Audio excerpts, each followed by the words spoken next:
बताना चाहूंगा। Lions club international की स्थापना 1917 में हुई। ये हमारी 104 साल पुरानी संस्था है और पूरी दुनिया के 209 देशों में ये संस्था फैली हुई है और लगभग 14 लाख लॉयल मेंबर इस संस्था से जुड़े हुए हैं।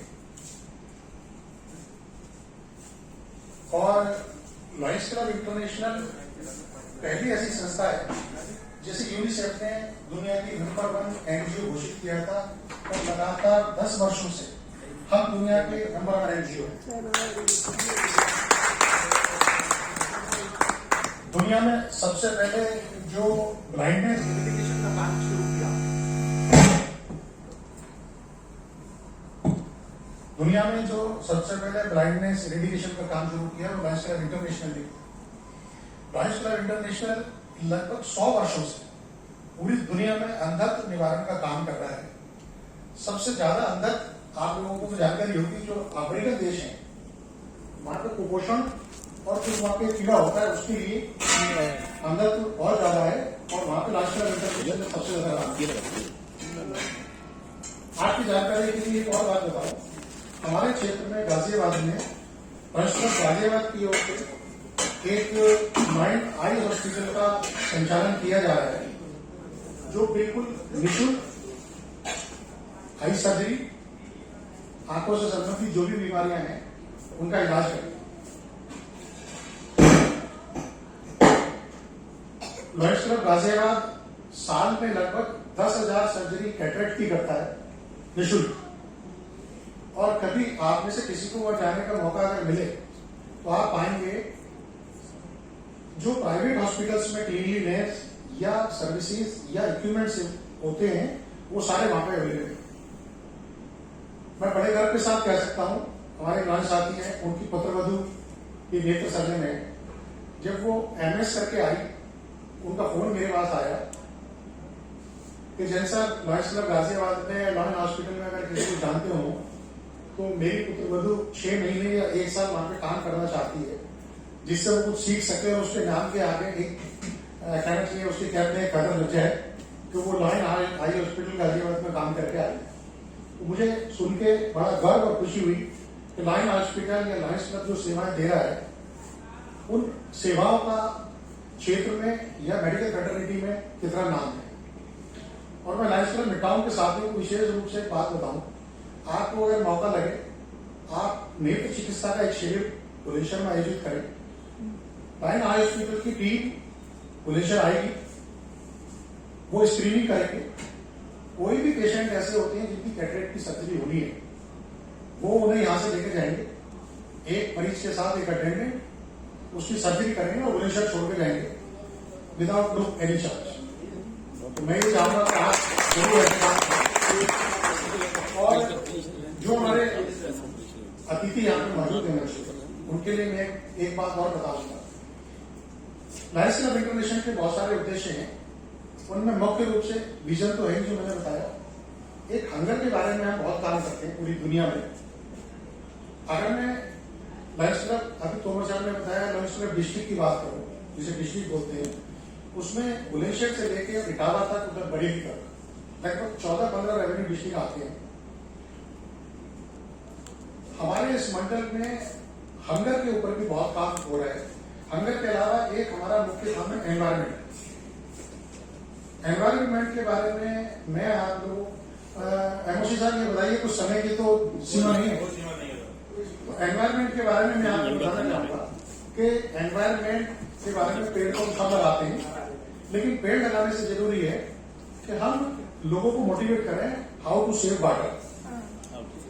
रेन वाटर हार्वेस्टिंग के बारे में हम काम करें। उसके इक्विपमेंट बहुत ज्यादा महंगे नहीं आते हैं, उसकी टेक्निक बहुत ज्यादा महंगी नहीं है, उसके बारे में हम काम करें। हमारे शिक्षकगण यहाँ पे मौजूद हैं, हम स्कूलों में वर्कशॉप कर सकते हैं। बच्चों को अगर हम सिखाते हैं कि पानी कैसे बचाना है, पर्यावरण की रक्षा कैसे करनी है, हम उसके ऊपर कॉम्पिटिशन करा सकते हैं। सबसे इंपॉर्टेंट बात, जो इस क्षेत्र में काम कर रहे हैं हम उन्हें पहचानें और पब्लिकली उनका सम्मान करें। अगर हम उनका सम्मान करते हैं तो लोगों में एक मैसेज आता है कि पर्यावरण की रक्षा के लिए हमें कुछ काम करना है और काम करना चाहिए। हम ऐसे क्षेत्र में निवास कर रहे हैं जो गंगा जमुना के बीच का इलाका है, जहाँ पे कभी पानी की कोई समस्या नहीं। लेकिन बहुत बड़ा इलाका हमारे हिंदुस्तान में, दुनिया में, इवन हमारे यूपी में है, जो लोग पूर्वांचल से संबंध रखते हैं वो शायद जानते होंगे। मुझे 3 या 4 साल पहले ऑडिट करने के लिए हमीरपुर बांदा जाने का मौका मिला। मैंने वहां पर महसूस किया, आदमी ये कुछ करते नहीं है, ये दुनिया सारी महिलाओं को ऊपर टिकी हुई है, महिलाओं से चल रही है।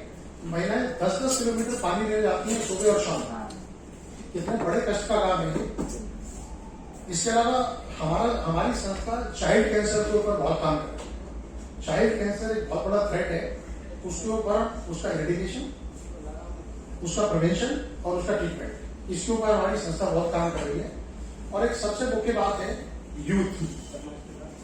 हमारी संस्था के एक प्रोग्राम है लाइन क्वेस्ट, उसकी एक ट्रेनिंग 8 तारीख को अभी दिल्ली में भी है। लाइन क्वेस्ट में हम बच्चों को, टीचर्स को और पेरेंट्स को ट्रेनिंग सेशन अवेलेबल कराते हैं, ट्रेनिंग सेशन देते हैं।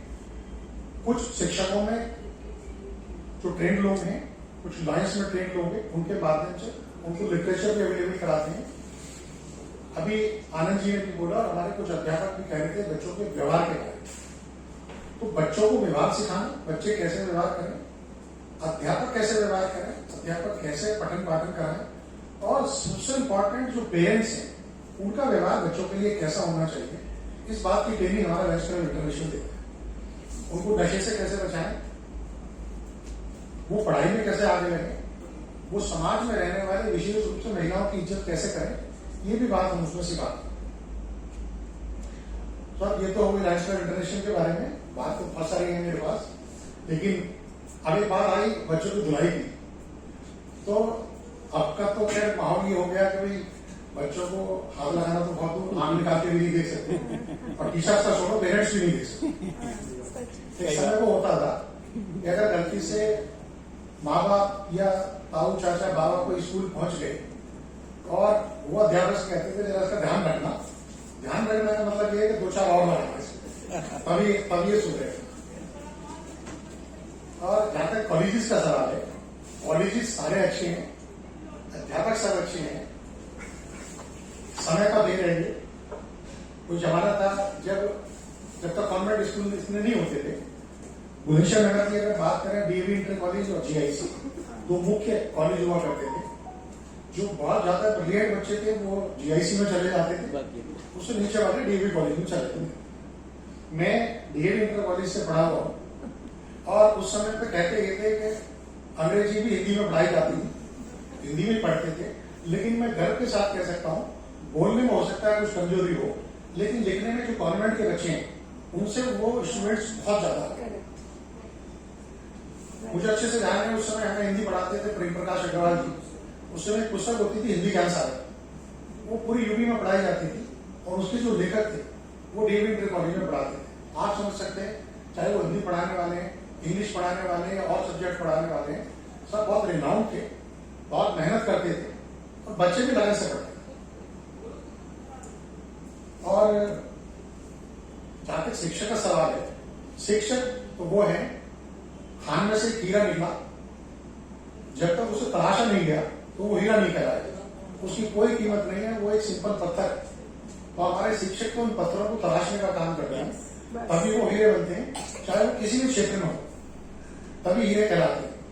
दूसरी बात, दिन और रात, ये प्रकृति का नियम है। दिन में सबको नजर आता है, जो रात में रोशनी दिखाए, ज्ञान का दिया लेके, वो शिक्षक कहलाते हैं। ऐसे सभी शिक्षकों को मैं नमन करता हूं, और जितने भी लोग यहाँ बैठे हुए हैं या जिनसे भी हम कभी ना कभी मिले या मिलते हैं, हर व्यक्ति शिक्षक की भूमिका में है, चाहे उनसे छोटा है चाहे बड़ा है। जब भी हम मिलते हैं